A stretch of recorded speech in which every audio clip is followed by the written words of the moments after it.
Coinciding the recent 2019 Philbus and Truck Expo, the 4th Transport Cooperative National Congress was held in an effort to be a platform to further discuss the government's PUV Modernization Program. Hino Motors Philippines is a known supporter of the program and has been part of the said Congress. The company's chairman, Mr. Vicente Mills, openly shared with our team what it is all about. This is the 4th Congress of the Federation of Cooperatives. As you know, the government has been pushing transport groups that are usually made up of individual persons to form cooperatives so that they start to operate their fleets as a regular fleet rather than just a bunch of individual units. So this Congress precisely tries to stress the advantages of working together as a cooperative, throwing in their units into one group and managing it as a fleet, just like a big bus corporation, and therefore make the service level, improve the service level of that fleet to their customers much better. With the continuous effort of the government in modernizing PUVs, there are factors that meet the movement of people in transportation. A transport system is not just a job creation activity, which partly is what it is now, no?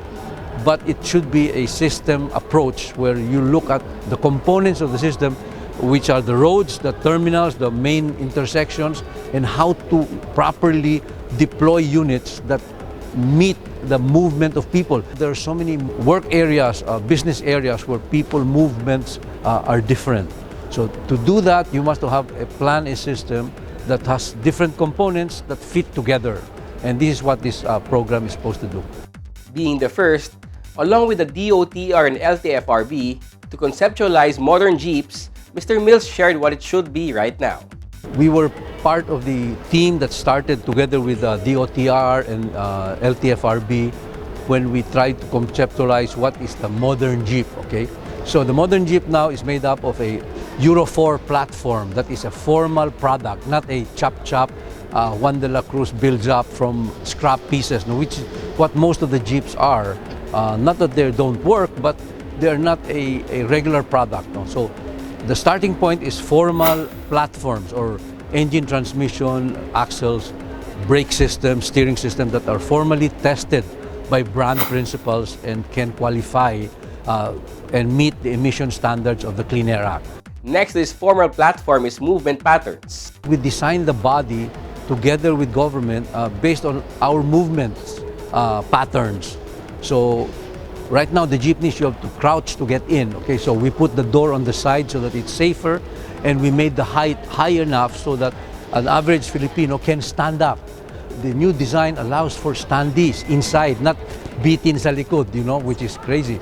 So then a second version allows for front-facing, the same chassis, but front-facing. This actually addresses the UV Express issue, because most UV Express units play a valid role of point to point. However, the units used now are mostly vans, which is very tight. This one is bigger, and there you can sit properly like a regular bus, but of course the size of the modern jeepney. Also, we have two versions, air-conditioned and regular. And we noticed that before we were planning 70-30, 70 non-aircon, 30 aircon. Now it's opposite. There is no doubt that there is a growing demand for modern jeepneys, and this is how it's being addressed. Because this is a new project, we are just starting to build up our capacities and capabilities. So right now we are building up plant capacity so that we can address this. Now the other element for this is financing these units. On Hino Motors Philippines' part on the PUV Modernization Program, Mr. Mills said that they continue on developing and improving units.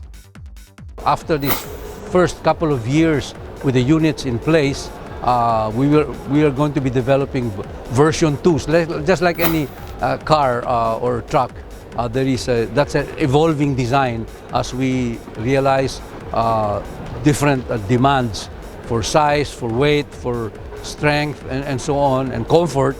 We will be incorporating that. Mr. Vicente Mills, Chairman of Hino Motors Philippines, with insights into the 4th Transport Cooperative National Congress. Our guest this week on Motoring Today's Motoring Forum, courtesy of Suzuki Philippines.